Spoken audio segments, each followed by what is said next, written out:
Bienvenidos todos, hoy vamos a aprender sobre el diseño experimental.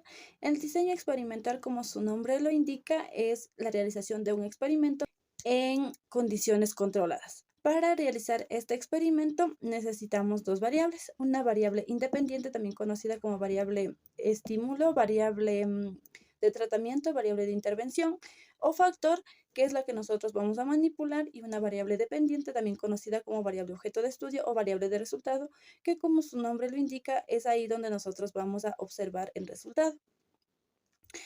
Posterior a ello necesitamos dos grupos, un grupo experimental y un grupo de control. En el grupo experimental es donde nosotros vamos a aplicar el tratamiento o la variable independiente, mientras que el grupo de control no recibirá ningún tratamiento. Después se realiza un pretest que es opcional, pero yo considero que es necesario porque nos permite conocer cómo se encuentra la variable dependiente tanto del grupo experimental como del grupo de control antes de realizar nuestro experimento.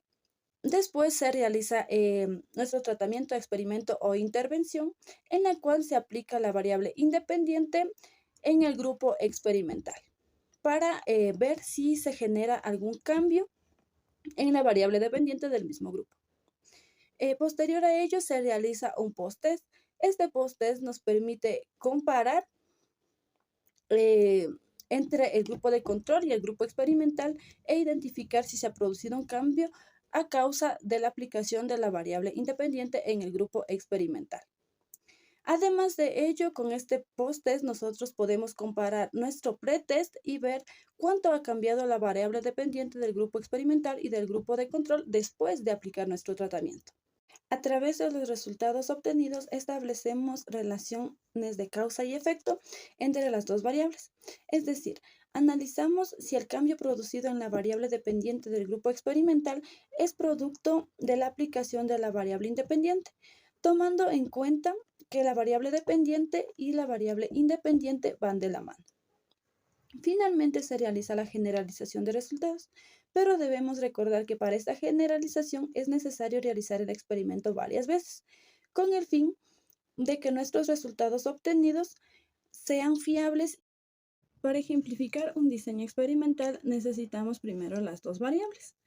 Primero la variable dependiente, que en este caso son las papas, y la variable independiente, que sería el achiote.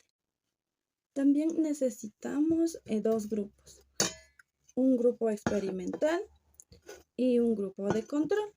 En estos dos grupos se debe distribuir los sujetos de forma aleatoria.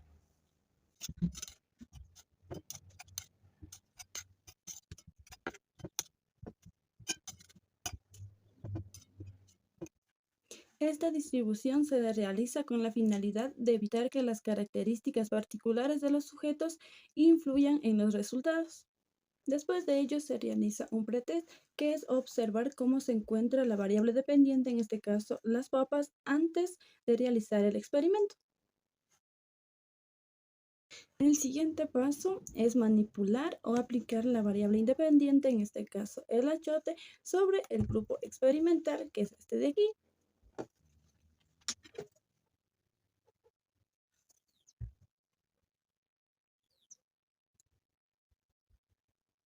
A continuación se realiza un post-test para identificar si en la variable dependiente del grupo experimental, en este caso en las papas, se ha producido algún cambio después de aplicar el tratamiento al experimento o a la variable independiente, en este caso el achiote.